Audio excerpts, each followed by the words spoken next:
Naganya dursu kam jirtan kabajamtoota daawwattoota Oromiyaa miidiyaa neetwoorkii gaa kun torbanitti guyyaa tokko keessaniif dhiyaatu qophii keenya imala aartiiti. Imala aartii keenya har'aatiin keessummaa addaa qabannee dhiyaannee jirra. Keessummaan keenyas ogeessa ICT Abdiisaa Baancaa jaarraati. Abdiisaa Baancaa jaarraa egaa tibban erga afaan Oromoo gara turjumaana Google yookaan Google Translate itti dabalamee booda gara miidiyaalee elektiroonikiitiin miidiyaalee biyya keessattiinis odeeffannoowwan tokko tokko kennaa ture. Abdiisaa Baancaa jaarraatis yaamicha keenya kabajjee nu dhiyaachuu keetiif maqaa qophii imala aartiitii fi Oromiyaa miidiyaa neetwoorkiitiin ulfina argadhu sin jaa. Ulfaadha galatooma kabajama. Tole Abdiisaa kallattumaan gara afgaaffii keenyatti ceenaa mee jalqabaa Afaan Oromoo tibbana oduu aagaa ta'uudhaan gara Google Translate itti dabalame. Mee asirratti uummata Oromootiin maal jechuu barbaaddaa? Itti aansuudhaan immoo gara Afaan Oromoo turjumaana Google gochuudhaaf chaalenjiiwwan akkamii keessa dabartan?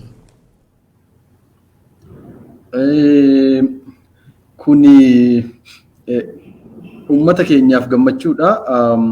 Uummanni keenya waggaa 150 afaan kiyyaan hojjedhaa, afaan kiyyaan dubbadhaa, afaan kiyyaan na haa dhagahanii sagalee kan koo baafadha. Mana murtii afaan kiyyaan dhaabbadha jedhaa ture. Adeemsa yeroo ammaa addunyaan gara ganda tokkootti dhufaa jirtu globalization jedhamee illee waamama. Afaan addunyaatiin addunyaa ganda tokkotti dhufaa jirtu tana keessatti dhiibbaawwan garaagaraa bu'aa bahii afaan waggaa 150 hawaasni ittiin hojjedhaa waltajjii garaagaraa irratti sagalee qabaadha ittiin jedhaa ture. Bu'aa bahii hedduu keessa darbe gara ganda kanaatitti gara ganda tokko addunyaa ganda tokko ta'uu deemtu kanatti dhufuu isaatiin injifannoo waloodhaa uummanni keenya argate guddaadha jedhamee yaadama waan ta'eef ilma Oromoo biyya keessaaf biyya alaa jiran boonutu irraa eegama, gammadutu irraa eegama, baga gammaddan jechuu ni barbaada jechuudha. Bu'aa bahii yoo jennu bu'aa bahiin sadarkaa kana itti dhufe beekamaadha. Afaan kun waggaa 150 jenneerraa waggaa 150 jenne kana keessatti hawaasni keenya yeroo baay'ee miidiyaa irrattis ta'ee sooshaal miidiyaa marsaalee hawaasaa irratti wantoota an fayyadamu keessaa afaan kun uummata fayyadamu uummata afaan kana dubbatu uummata bal'aa qaba malee giddugala afaan kana yookiin immoo abbaa afaan kana uummata ta'ee odoo jiruyyuu qaamni dhimmi kun ilaallata jedhee irratti hojjetu waan hin turree fi qaawwa baay'eetu ture, bu'aa bahii hedduu ture. Waggoota darban hayyoonni Oromoo hedduun lubbuu itti kafalanii asiin gahanii nuti waan isaan lubbuu itti kafalanii asiin gahan san akka dubbiin akka fiigicha ulee walitti kennuuti. Fiigicha san isaan asiin gahan san ulee fuuneeti hangamta akka gara fuulduratti hankarfachiifne adeemsa fuulduratti hankarfachiisuu kana keessatti yeroo fi haalli isaa murteessaadha. Yeroon amma keessa jiru yeroo addunyaan teekinooloojii malee teekinooloojiin addunyaa tana gara saffisaan gara ganda tokkootti fiduudhaaf amma feesbuukii fayyadamnu googilii haa ta'u dhaabbileen idil addunyaadha. Dhaabbilee keessattuu kaapitaalistoota warri jedhan warri kaapitaala gurguddaa sochoosaa jiran addunyaa tana biyya kamiinuu haa jiraannu qe'ee kamiinuu haa jiraannu ardii kam keessa haa jiraannu Ameerikaa, Awurooppaa, Awustiraaliyaa yookiin Afrikaayyuu haa taanu ganda tokkotti dhufuun barbaachisaadha jedhameeti hojii guddaatu hojjetamaa jira. Hojii guddaa ganda tokkotti fiduuf hojjetamaa jiru kana keessatti ijoo wanti ta'e afaan ganda tokkotti fiduudha. Afaan guddaadha. afaan jabaadha gara saayinsii gara fuulduraatti qorannoo saayinsii addunyaatiif faayidaa qabaata jedhamu sadarkaa kanatti filameeti akka ol dhufu godhamaa jira jechuudha. Kanaaf afaani namni afaan hin qabne sagalee hin qabu waan ta'eef afaan bakka bu'aa eenyummaa saba tokkooti yookiin immoo yoo afaan hin qabne sabummaa oromummaan jennu hin jirtu jechuudha. Kanaafuu eenyummaa saba kanaa sabni kun eenyummaa isaa qabateeti afaan isaa qabatee aadaa safuuf seenaa isaa qabateeti addunyaa teekinooloojiin saffisaa jirtu tana wajjin tankaarfatu afaan kana ol fiduun dirqama jechuudha. Afaan hanga ammaatitti sadarkaa sanii ol guddatee jedhe 900 ture. Dhiyoo kana afaan 25 itti dabalameeti amma afaan 24 itti dabalameeti afaan 133 ta'e sabni keenya eenyummaa isaa dhaloota dhufuuf dabarsuudhaaf sadarkaa tokko gara fuulduratti tankaarfachiise jechuudha. Kana yoo jedhu odoo afaan keenya sadarkaa saniin gahuu baanneeti teekinooloojii keessaa hafuu hin dandeenyu waan ta'eef yookiin afaan arabaa yookiin afaan ingiliffaatitti galleeti addunyaa wajjin tankaarfanna waan ta'eef afaan arabaa yookiin afaan ingiliffaatiin yoo gallu eenyummaan arabaa yookiin eenyummaan warra ingilizii duraanuu qophaa'ee internet irra yookiin googilii yookiin dhaabbilee teekinooloojii gurguddaa kana keessa jiru waan ta'eef keenya nu ittiin dabalan jechuudha. Nuti akka warra gaaddisa isaanii jala taa'eeti eenyummaa keenya dhiifnee isaanii galla of dhabneeti isaan taana waan ta'eef eenyummaa keenya gannee darbina jecha afaan keenya gaafa hin dabalatin. Kanaafuu carraan sun akka nu mudatnee fi eenyummaa hawaasa keenyaa sadarkaa tokko gara fuulduraatti tankaarfachiisuudhaaf bu'aa bahii hedduullee haa ta'u garuu sadarkaa addaatti injifannoo hawaasni keenya itti gammadu keessa jirra jechuudha.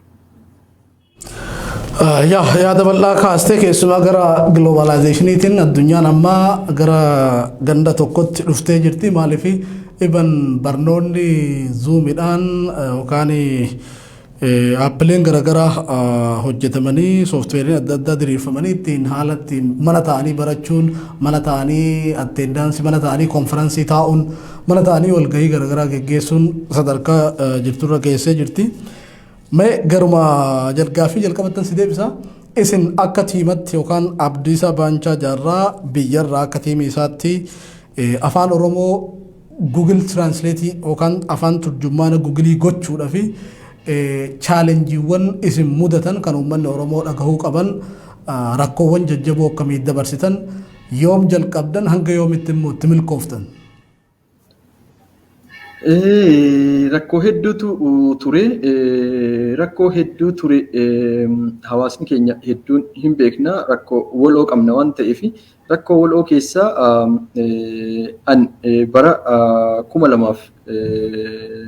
2013 yuunivarsiitii irraa eebbifamee 2014 fi 15 keessa yeroo marsaalee hawaasaa akka feesbuukii kunfa biyya kana dhufu Itiyoo telekoomii hojjechaan ture. Itiyoo telekoomii keessatti yeroo jiru hubannoon hawaasa keenyaa sadarkaa irra jiru hedduu isaa waan hubadhuuf gara teekinooloojiitiin hawaasa kana maal qarqaaruu danda'a ilaalcha jedhu irratti xiyyeeffadheeti waan tokko sosochii gochaa turre. Bara 2016 jalqabarraa feesbuukiin yeroo san biyya kana keessa dhufeeti namni hedduu fayyadamuu gaafa eegalu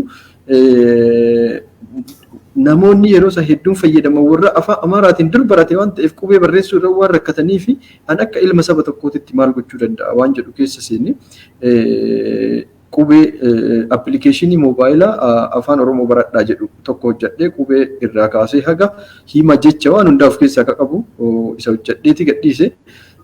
San booda namni hedduun na baree jechuun gara teekinooloojii kanatti biyya alaa keessattuu namni biyya alaa afaan barachuu waan barbaaduuf namni hedduun bilbilanii na jajjabeessanii adeemsuma san keessa odoo jirru hamileen kan koo dabalaa dhufee hawaasni waan xiqqoo hojjenneeti yoo akka gammadu taate maaf xiyyeeffannaan kenninu waan jedhu na keessa ture.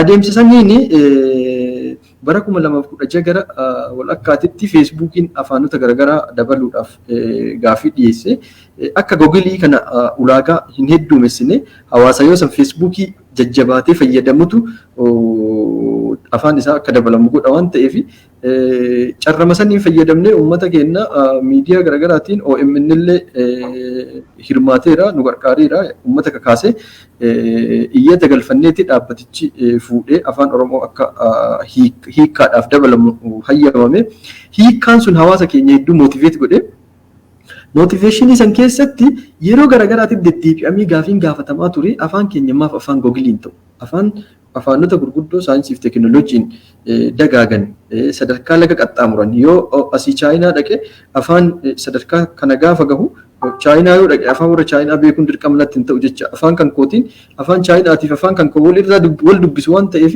afaan kaan irraa afaan kaanitti hiikuun namni afaan hin beekne biyya barbaade dhaqee tajaajila bittaa gurgurtaa gabaa keessatti waan barbaade tajaajila argatee galuu mirga qaba.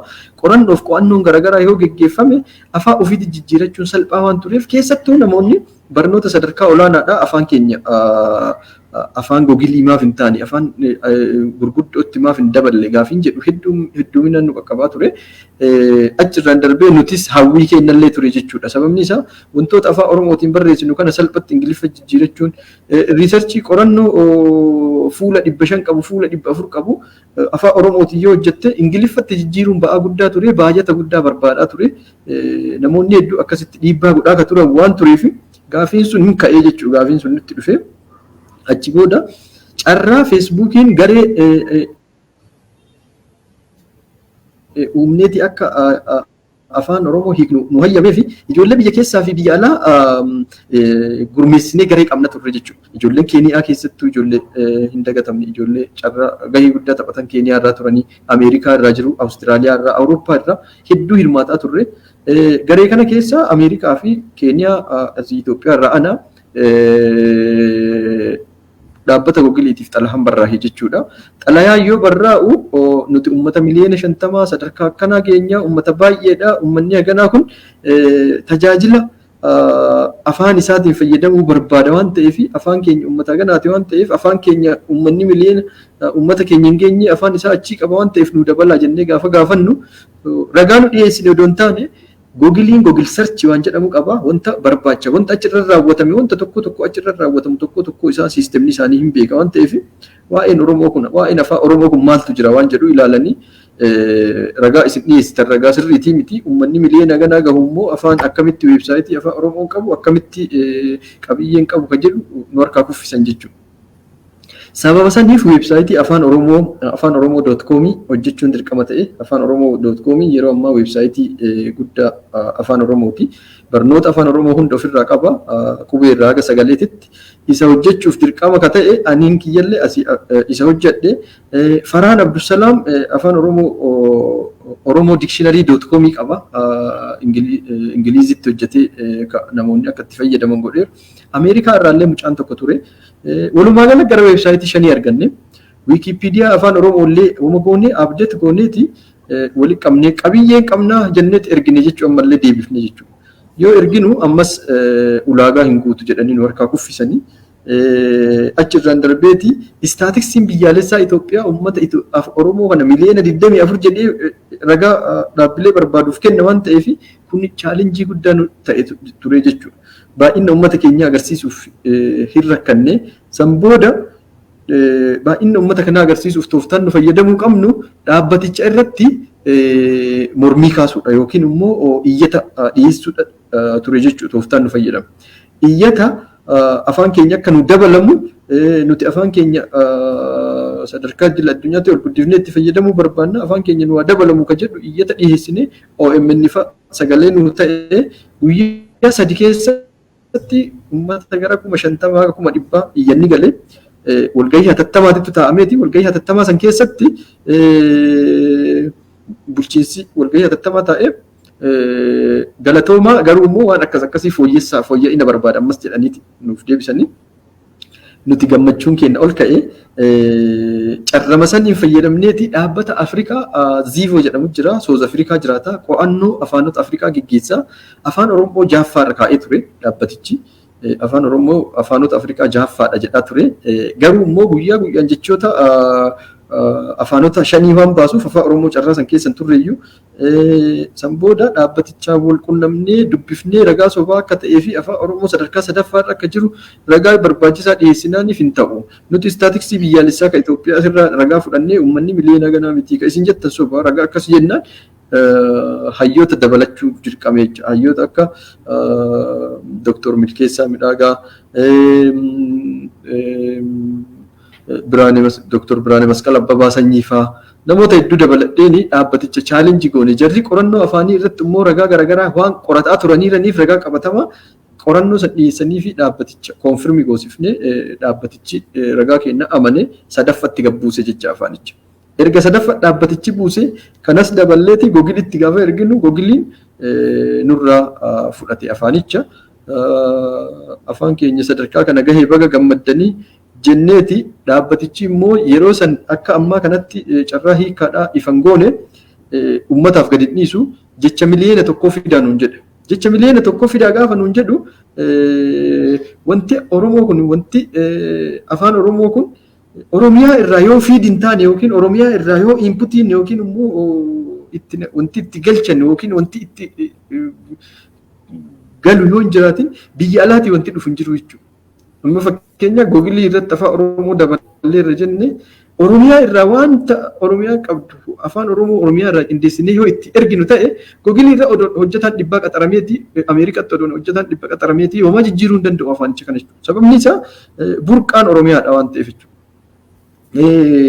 Googiliin waggaa 17 dura Muhammad Adamoo fa'a jalqabanii googiliin kun akka afaan Oromoo dabaluuf gaafataa turaniiti adda cite. Waggaa 13 durallee akkasuma adda cite. Waggaa 10 durallee akkas adda citeera. Namoonni dhuunfaadhaan gaafataa turanii jecha. Giddugala hin qabu jalqaba irratti akka hin jedhe sun giddugala hin qabu afaanichi ijoollee ma'uuf Oromootitu kaka'umsa isaaniitiin dirqama itti dhiibataniiti akkuma amma dirqama itti dhibnee seenneeti irra aanne kana itti dhiibataa turan malee qaamni seera qabeessa ta'eeti dhimma kanatti xiyyeeffatee gaafatu waan hin turreef dhiibamaa tureeti carraa argachuu qabu keessaa hafe jecha afaanichi. Adeemsa akkasiisan keessatti gaafa jecha miliyoona tokko nu erga nu mirkaneessan booda jecha miliyoona tokko gaafatamnu giddugala aadaa Oromoo dhaqee giddugala aadaa Oromoo dhaqnaan nuti hin qabnu naan jedhan. Warra dikshiinarii qabu fa bira dhaqinaan jedhan. Warra dikshiinarii dhuunfaan qabu isaan piriintii godhanii gabaa irra gurguratu isaan bira dhaqnaan immoo hin qabnu naan jedhan. Nama tokkotu televezyiinii irratti argeera waa'ee Oromoo kannii afaan Oromoo kana hojjetaa arta jedhanii jedheetti jecha afaan Oromooti hiiku. Sunuyyuu isaan dhaabbatichi kan barbaadu Ingiliffa gara Ingiliffaatti akka hiiku ture. Ingiliffa gara Ingiliffaatti hiiku san afaan Oromoo Ingiliffaa kan hiiku barbaada dhaabbatichi. Garuu immoo namni san afaan Oromoo gara afaan Oromootti akka hiikenaa kenne daataa isaanii lafuma qabii kaa'eera. Kanarraan kan hafeen dhabnee jechuudha. Erga dhabnee booda adeemsuma san keessatti biyya keessa jeequmsatu ture. An hojii tokko hojjedhee hojii kalaqaa wayitii bulchiinsa magaalaa Finfinneetiif hojii kana odoo dorgomuu NGO tokkotti dorgomeeru achi filamee dargaggoota Afrikaa bakka bu'ee Keeniyaa deemee Keeniyaa irraa gaafa deebi'u yoo amboolee gahu na bilbilame Itiyoo Telekoomiidhaaf appilikeeshinii amma isaan fayyadaman kana diizaayinii jalqabaa namni kaase ana waan tureef guddina argata mucaan kun jedhamee yaadamaa ture mari'atamaa ture waan ta'eef guddina sannaan mirkaneessanii na barbaadaaran jedhee jarjaraan biiroo yoo dhaqu hoogganaa damee ani irratti hojjedhu qabaniiran jechuudha. Waajjira muummee ministeera Hayilamaariyaam irra ka dhufe humni addaa sekuriitii inni jedhan san xalayaallee kabajamoo obbo Hayilamaariyaam itti mallatteesse xalayaan ittiin qabame jaarsa qabaniiti hoogganaa damee sanii taa'utti turan jechuudha. Sa'a 9 irraa ga sa'a 11 jaarsa hidhanii turanii sa'a 11 booda erga bilbilli kan koo hojjetee fi an dhaqeeti yoo jedhu si barbaadanii ana qabatanii naan deemanii an achi booda gaxollaa na erganii ji'a 5 hidhaa ture yoo achi bahu hojii afaan Oromoo kun gegeeddarameera jechuudha. Hojii afaan Oromoo gegeeddarame kun tokko gareen tokko dhaqee googilii irraa dhaabbanni baajata irra madaa baajata san gareen fuudhe jira jedhan.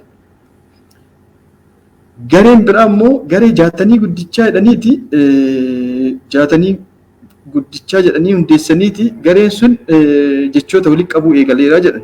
2016 keessa wanti kun 2017 jalqaba irra natti fakkaata. Jechoota yeroo an bahu gara jecha 100 walitti qabaniiran jedhanii ennaan hojiin kun xumuramuu qaba.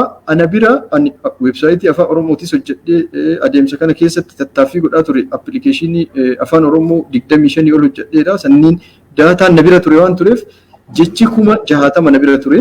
Jecha 60 kana ergee fiiti akka isaan xumuran akka hojiin kun akka galma gahu ergee fiiti jabaadhaa jedheeniiti An immoo Itiyoo Telekoomii keessa yeroo san hidhamee bahe booda yoo deebi'u ammallee hordoffiin biraan akka godhamaa ture saniif gadhiiseeti gara Adaamaa bade jala Finfinnee gadhiisee jechuudha. Jireenyi dhuunfaa kan kootu yeroo san riskii keessa ture wanti mallaqaaf qabeenya wanta garaagaraa waan hin qabne mindaa dhiisee bahee maatiidhaan illee hojii dhiisee badillee jechuu waan hin dandeenyeef jechuu so adeemsa san keessatti gareen sun hangam tokko itti fufee anis dhuunfaadhaan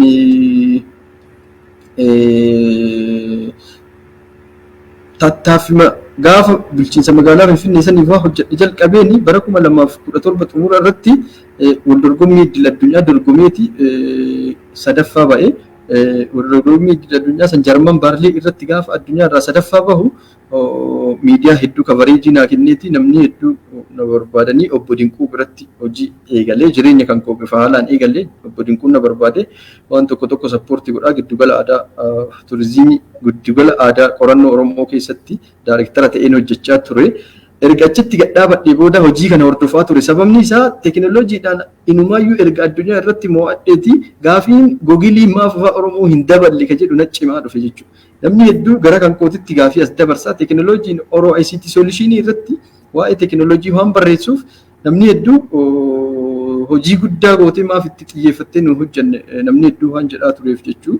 San booda odoma akkas goonu 2018 jijjiiramni dhufeeti gareen jaatanii guddichaa jedheeti piroojeektii kana qabatee ture gareen biyya hafeet gariin jijjiirama fudhatee gara biyyaa gale jechuudha. Gareen sun erga jijjiirama sanii waliin kaan galee kaan hafeeti gariin immoo piroojeektii kana mootummaa haa xumursiisuu piroojeektii mootummaaf kennina yaanni jedhu dhiyaate nu harkaa istaak ta'e odeeffannoon jedhu na gahee na ergame wanti godhu jiru adeemsa deemamillee hedduu isaa quban qabu dhiibbaa uummanni irra godhu ala wanti biraa wanti dabaluu danda'u turre waan ta'eef akkasumatti eegee 2020 keessa googiliin ijoollee Afrikaatiif ijoollee jajjabduu jedhan iskoolarshippiidhaan cimsuu barbaada jedhee iskoolarshipii tokko kenne ijoollee diivelooparii yookiin immoo ijoollee teekinooloojii irratti jajjabduu ta'an jedhee Itoophiyaa keessaa namni 3 carraa kan arganneeti googilitti dabalamee deebi'een duras yoo rakkadhuuf yoo jireenyaan waa barbaadu googilii bira dhaqeetti waa hojjedhee waa shakkala ture. Iskoolarshipii isa erga naa kennan booda ijoollee Keeniyaa, ijoollee Ruwaandaa, ijoollee Taanzaaniyaa, ijoollee achi keessatti muuxannoo qabanii walitti dabalamnee garee qabna. Erga barnoota fixee boodallee achuma barsiisaa ta'e. Barsiisaa odoo jiru waa'ee afaanii kun kaafne 2020 xumurarra afaan keessanii bifa akkanaatiin gadhiisisuu dandeettanaan jedheeti mucaan Naajeeriyaa tokko kallattii naa kaa'e achi booda gara marii hawaasaatiif finne afaanichi qaraayyuu yoon qabameera qaraa gadhiifameera waan ta'eef isintu irratti hin hojjetinni kun itti hojjedhaadhanii gadhiisan gadi ba'ee dubbadhe miidiyaa muraasaan achirraa eegalle jecha. Bara 2016 eegalee imalli kenna bara 2000 ka adda citee ture immoo bara 2020 gara xumuraarra eegalleeti kanoo amma sadarkaa kanaan baafnee jechuu barbaade hedduu haasa'e fakkaata. Abdiisaa yaada bal'aa kaastee uummanni akka hubatuuf chaalenjiiwwan keessa dabarsan wantoota raawwatan fakkeenyaaf amma odeeffannoo haaraa kan nama dhagaa ture gareen jaatanii guddichaa sunis ijaaramee si booda erga hidhamtee booda isaa ijaaramu waltumsitanii kun immoo jijjiiramaan gara biyyaa galee yaada jijjiirratee odeeffannoo achirraa erga mana hidhaatii baatee argattee addaan citee 2020 booda jalqabdanii immoo injifannoodhaan xumuruudha. Walumaa galatti wanni guddaan afaanicharraa gara afaan gugilii tahee Oromoo fayyaduu isaati. Mee akka faayidaatti kaasuudhaaf afaan kun gara Google Translate'itti dabalamuudhaaf Oromoodhaaf faayidaawwan gurguddaan inni kennu maali jetteeti yaadda akka ogeessa ICT'tti? Afaan kun sadarkaa kana ol guddatuun tuttuqeera caafii irratti ijootu jira dubbii namni baay'een hin hubanne jechuudha. Dubbiin ijoon guddaan addunyaa ganda tokkotti dhufaa jirtu kana keessatti abbaa jabaatee waa ofii qabatee akka dabalamu carraa kennamaadha jechuudha. Fakkeenyaaf Itoophiyaa keessatti afaan 45 ol salphatti dafee du'aa jedhamee yaadama. Qorannoon mirkaneesseera jedhan. Sababni isaa uummanni sabni afaan 45 dubbatu kun hin dhumaara odoo hin taane gara afaan jajjabaatetti gara afaan abbaan jabeeffatuutti guddatee itti garasitti achi galaa fakkeenya saba Guraagee afaan Guraageedhaa warra du'uudhaaf caafii irra ga'e jedhaniiti walqixxee yuunivarsiitiin baajata guddaa ramadeeti qorannoo garaagaraa geggeessaa afaan kana baraaruu qabna jedhanii jechuudha. Sadarkaa addunyaatitti afaan 6,000 oltu jira. Afaan 3,500 waggaa 10 dhuftu tana keessatti hin du'aa jedhama. Uummanni kun hundi lafarraa dhumaaraa odoo hin taane gara afaan guddateetti galaa jechuudha uummanni. Gara Ingiliffaa galuu danda'a, gara Arabiffaa galuu danda'a, gara afaan Oromoollee ka galuu jira jecha amma afaan keenya ol dhufeera. Kanaafuu eenyummaa keenya sadarkaa tokko gara fuulduraatti tankaarfachiifnee dhaloota dhufuuf bu'uura kenne akka ta'etti ilaalama.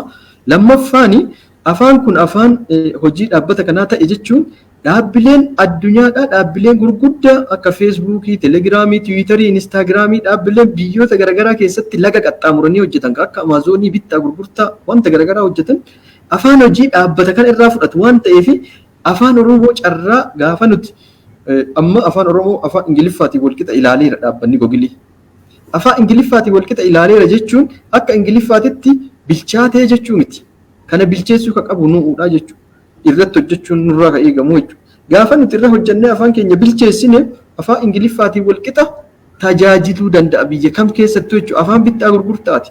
Afaan dhaabbata kamii keessattuu hojiirra ooluu danda'u. Gaafa akkasitti oolu immoo dhalattoota afaan kanaatiif warra afaan kana beekaniif warra afaan kana irratti muuxannoo ogummaa qabaniif carraa jireenya biraa yookiin buddeena yookiin immoo hojii uumaa jechuudha. Kana bira qofaa miti jechuudha. Ani Chaayinaa dhaqeeti afaan Chaayinaa beekuun dirqamaa miti. Afaan Oromootiin Chaayinaa keessatti dhaqee bitadhee gurguradhee galuu danda'a jechuudha. Sababni isaa wal dubbisa waan ta'eef. Isa bira darbeeti namni Chaayinaa akkasuma immoo namni Chaayinaa tokko dhufeeti Oromiyaa keessatti tajaajila barbaadu argateeti akka barbaadutti waan barbaadu tajaajilamee deebi'aa jechuudha. Kanaafuu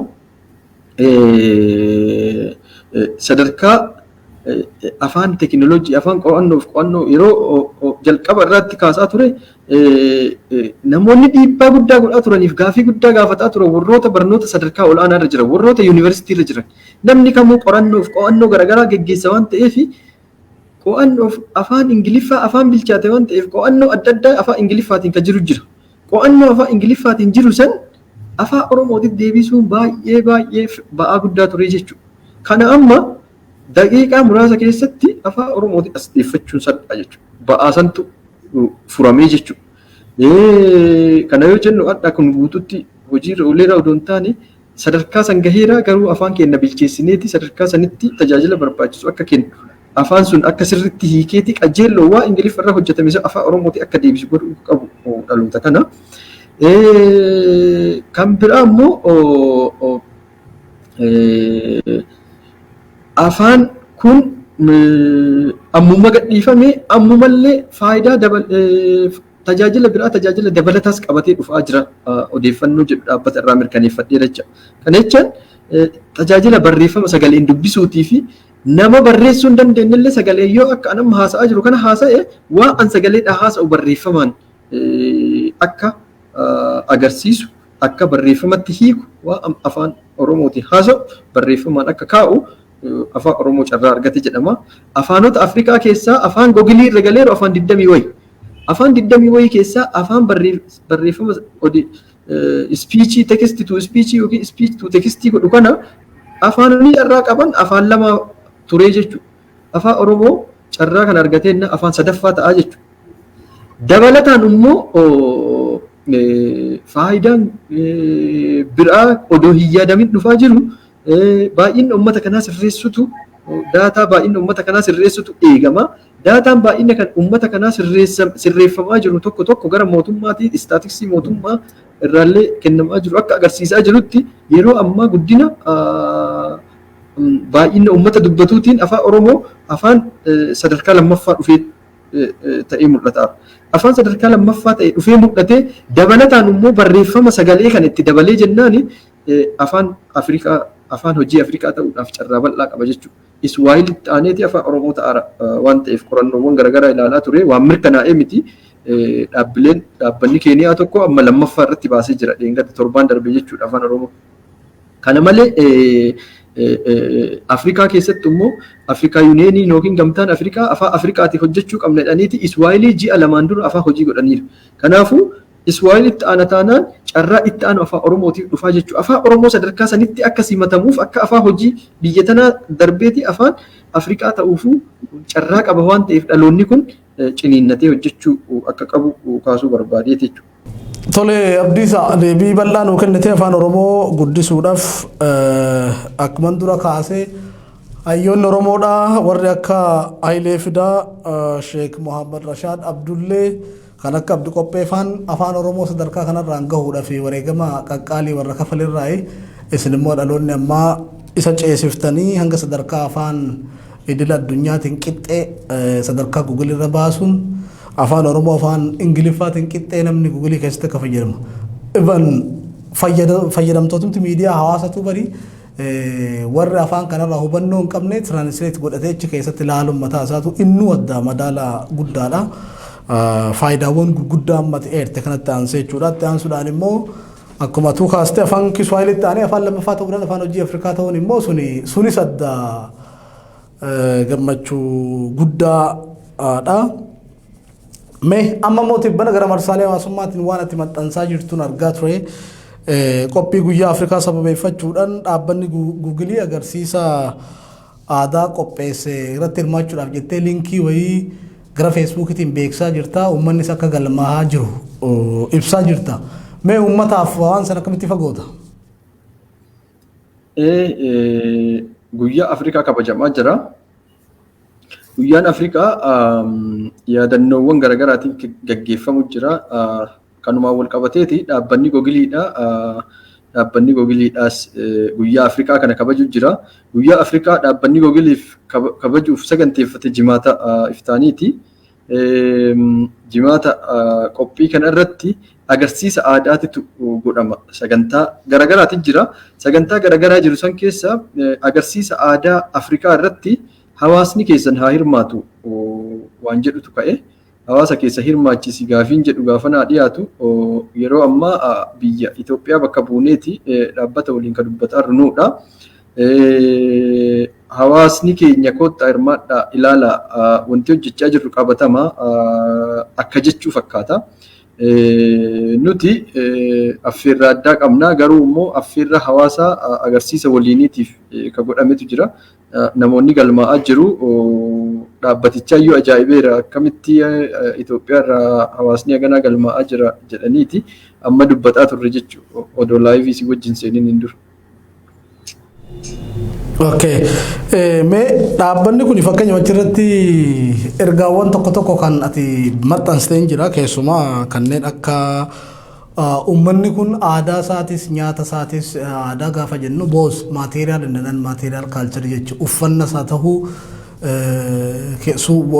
aadaawwan isaatis qabatee Google irratti akka galmaa'u yaadni jiru kaastee jirta.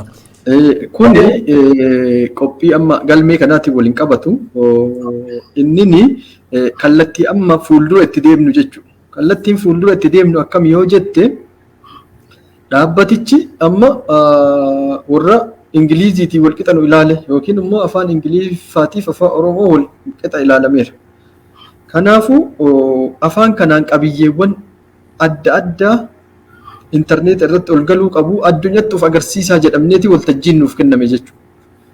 Waan qabdan aadaa, safuu, nyaata aadaa, uffata aadaa, bakka seena qabeessa, bakka hawwata turizimii, waan Oromiyaan qabdu, waan Oromoon qabu dhaabbata Googilii irra akka kennu waamichi nu godhamee jechuudha.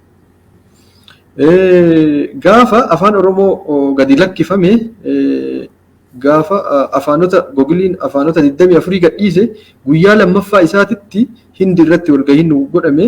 Hindi irratti walgahii yeroo nu godhamu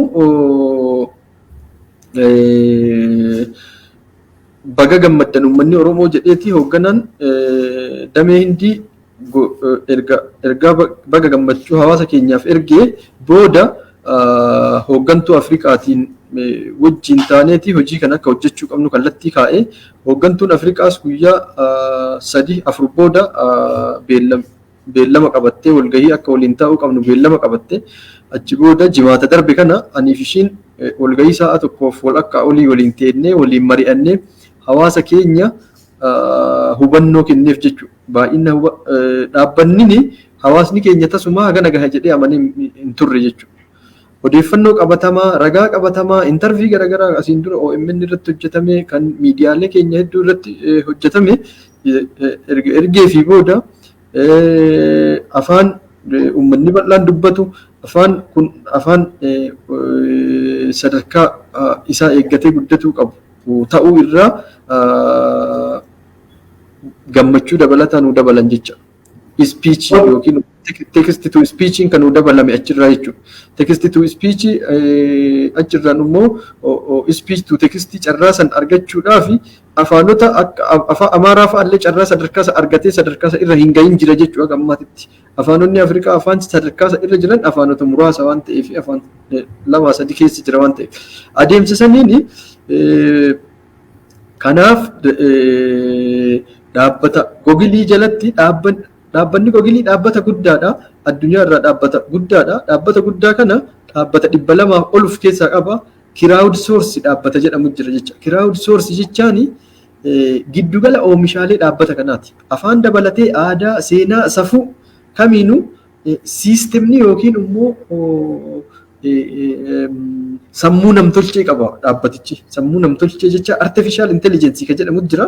Artificial intelligence kun aadaa Oromoo akka Oromoo fakkaattutti akka biyyoota garaagaraa baay'ina uummata isaatiin aadaaf safuu afaan isaa sirna isaa walitti hidheeti addunyaa tana irratti agarsiisa jechuudha. Kanaaf qabiyyeewwan barbaachisaa sammuu namtolchee kana irratti akka galchinu gaafatamne jechuudha. Kanaaf hawaasa keenya marsaalee hawaasaa irratti gurmeessineet yeroo gabaabaa torbaan hin caalle keessatti walgahii waamnaa. Walgahii isa irra dhaabbanni Googilii illee ni argama. Hooggantuun Afrikaadhaa ni argamti. Adeemsa saniin hawaasa keenya bahaa dhihaa kaabaaf kibbaa akka afaan itti hirmaachisuudhaaf baha kaaba kibba odoon jedhin ilmaan Oromoo hunda waamnee koottaa jennee inni kaardii qabu tokko guutee inni kaan waan danda'u wal qarqaaraati itti hirmaataa turre sanitti ammallee waan keenya kana Googilii ol kaa'uudhaaf waamicha olii godhaa jirra. Gareewwan Google Crowd Source Itoophiyaa jedhee Telegiraamaanis Tiwiiterii fi Feesbuukii irratti garee uume miseensaa ganaa horachuun immoo dhaabbaticha ajaa'ibee Feesbuukii irratti piraayiveet guruppiidha. Dheengadda galgala kireet godhee gara 2,000 qabaa miseensa isin immoo hin danda'amne jedhaaru. Kanumaan miira keessa seentee Itoophiyaa fa'a dhufee ilaaluu qaba uummanni baay'eetu fa'a waan jedhu calaqqisiisaa turte waliin dubbataa turre hooggantuu Afrikaa. Hundaafuu hawaasni keenya qabiyyee isaa addunyaa irratti agarsiifatuudhaaf addunyaa irratti bitee gurguratuudhaaf of qopheessutu irraa eegamaa jechuudha. Tole waan gaarii mee'ati amma kanas ta'ee gama birootiin yaamichi yookaan ergaan gama kanaan uummannis deebi'ee akka galmaa'us ta'ee ergaan dabarsitu jira yaamichi taasistu jira. Hawaasni keenya bahaa dhihaa kaabaa kibba odoon jedhin Wallagga, Arsii, Shawaa, Hararge yookiin Boorana yookiin tokko odoo keessaa hafin Karrayyuu, Walloon hirmaatuu qaba jecha. Nama ogummaa waan kana irratti gumaacha gochuu danda'u. Nama waan kiyya waan bakka na bu'u dhaabbata kana keessa naa kaa'uu qaba jedhe wal kakaaseeti ergatuu qaba jecha hawaasni. Sababni isaa nuti amma baajata hin qabnu, humna hin qabnu, nama qacarree teessifnee hojjechiisaa hin jirru. Yoo qacarrellee uummata kana kadhatuuf deemna, uummanni kun akka nu qarqaaru barbaanna. Sababni isaa afaan Oromootu hiikuudhaaf kaardii namootaan guutaa turre jechuudha. Ji'a lamaan dura kaardii naa guutaa jedhee Feesbuukii irraa yoo an barreessu hiriyoonni kan kokolfaa turan. Gaafa san ani ijoollee guruppii nama 150 akkas of keessaa qabu jira. Ijoolleen ijoollee yuunivarsiitii irraa eebbifamtee hojii hin qabne teettee hojii kana hojjetaa turte ture waan ta'eef ijoollee san callisanii ilaaluu ulfaataa jechuudha. Sadarkaa dhaabbata garaagaraa irra deemnee nu qarqaaraa gaafa jennu hojiin nu hojjetaa jirru dhugaadha jedhee dhaabbanni amaniin baay'ee jechuudha. Baajata hin qabnu waa jirri nuun jedhe lakkoofsan qabu jechuudha.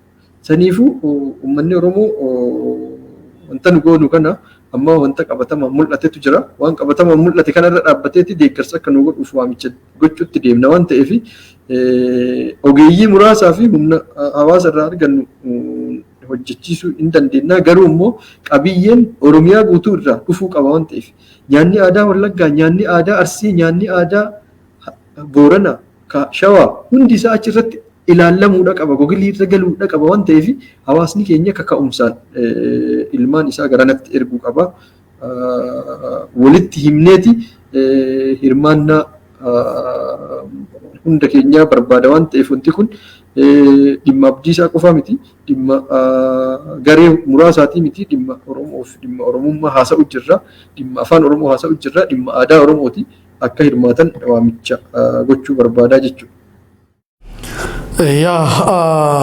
Kanuma hordofuudhaan jechoota meeqatu hiikameen gammaatti fakkeenyaa fi gabaasa BBC'n baasirratti fakkaata jechoota gara 280 gareen Abdiisaa Baancaa jaarraa qindeessu hiikee jira waan jedhu odeeffannoon jira. Hanga ammaatti jechoonni meeqa gara afaan Ingiliziitti geeddaramanii jiru? Jechootatti jenneeti jechootatti qabuu hin dandeenyu. Wanti hojjetamaa ture gaaleetu jira, himatu jira, keeyyata jira, keeyyata dachaatu jira, keeyyata xaxamatu jira. Walumaa galatti gareen tokko yoo hiiku garee mirkaneessu jira jechuudha.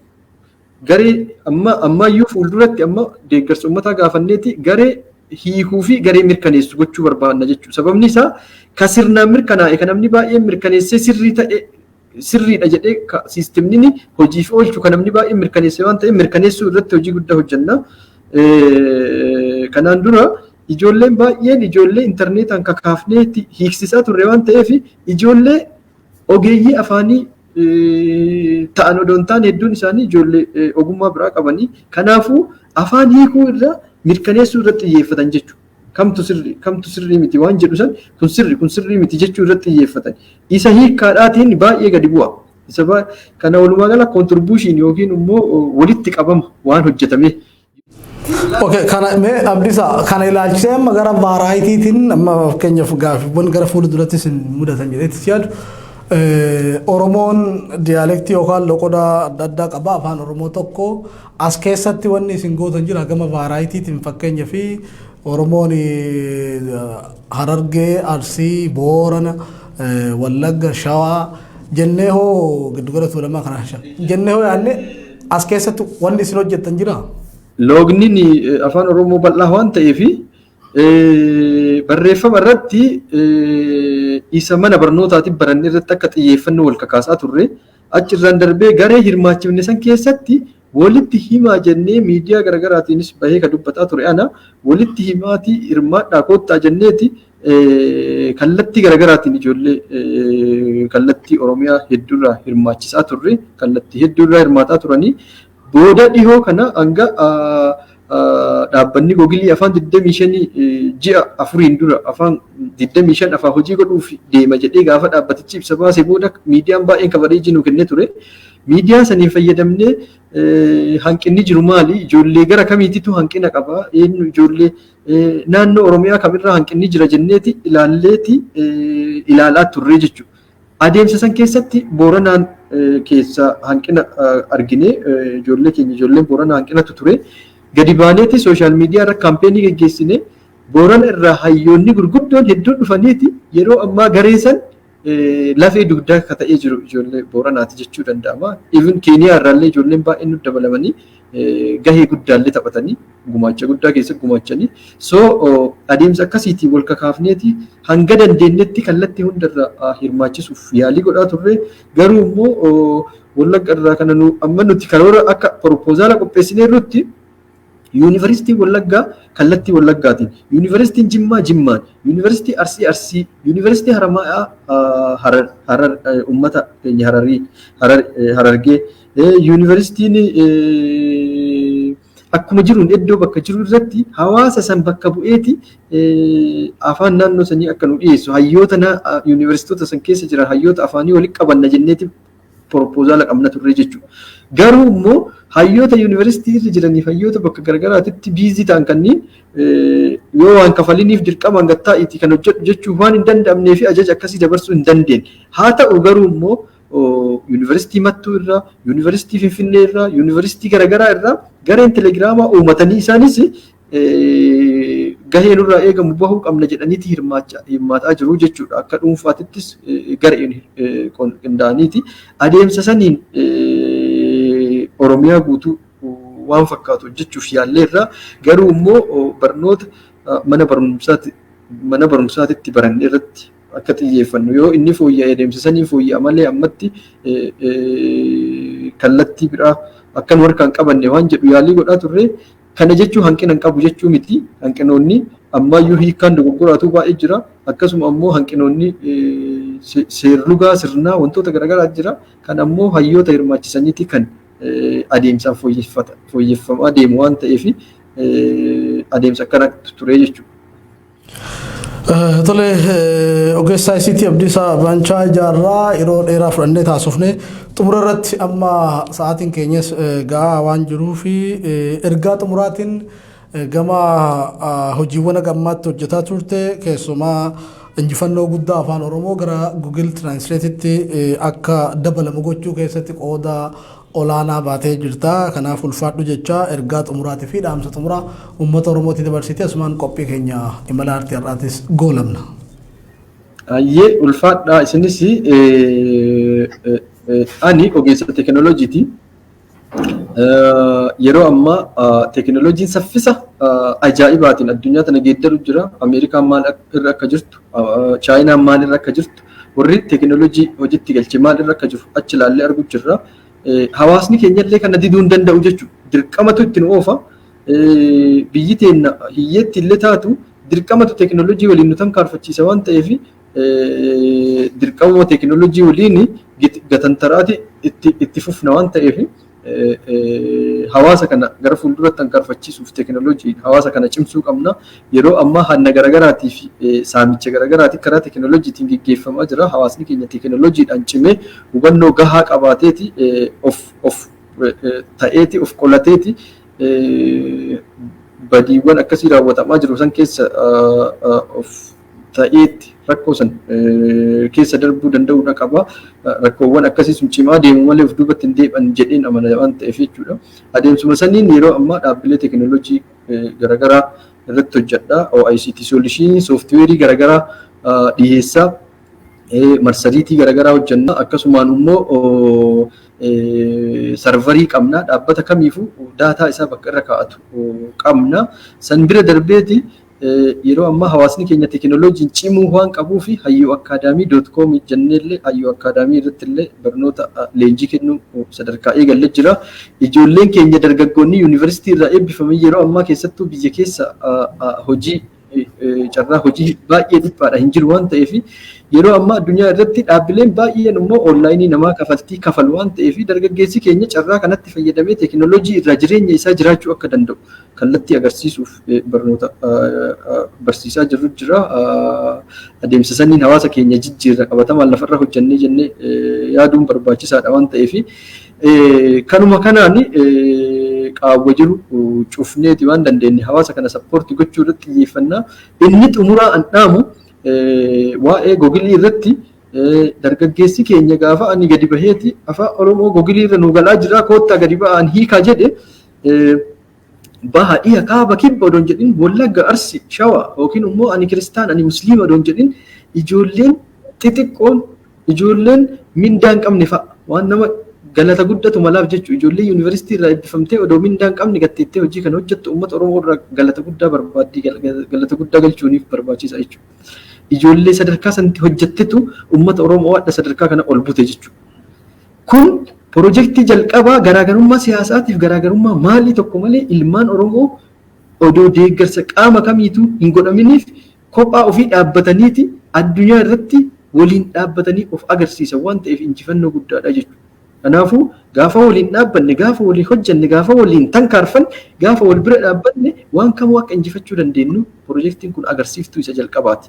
Dargaggeessi keenya waan kamuu hojjechuu akka danda'u, gaafa waliin ta'e akka mo'achuu danda'u, gaafa wajjin tankaarfate irra aanuu akka danda'u piroojeektiin kun agarsiiftuu ijoodha. Achirraan darbee immoo dargaggeessi keenya waan kamuyyuu dandeettis qaba sadarkaa idil addunyaattis mo'achuu danda'a. Ofillee agarsiifnee kennoo qabatama jiru dhalootatti agarsiifne waan ta'eef waliin yoo taane waan kamuu irra geenya xumureera ulfaadhaa galatooma. Tole Abdiisaa Baancaa jaarraa yeroo keetirraa aarsaa gootee yaamicha OMNs kabajjee dhuftee interview bal'aa kana yookaan haasaa bareedaa kana OMN wajjin gochuu keetiif maqaa qophii imala aartiitii fi Oromiyaa miidiyaa neetworkiitiin ulfaadhu galata argadhu sin jechuu barbaada. Ulfaadha galatooma. Tole daawwattoota qophii imala aartii qophii keenya torban kanaatiin ogeessa ICT fi tibbala afaan Oromoo gara Google Translate itti dabalamuu isaa keessatti qooda guddaa kan taphate Abdiisaa Baancaa jaarraa wajjin turtiin taasifne kan fakkaata Muhammad Fantaaliti gama ogummaa kaameraatii fi gulaalli suur sagaleetiin Abdii Jamaaltu nafaana ture qophii torbaniitiin golitti deebinutti fayyaa argadhaa.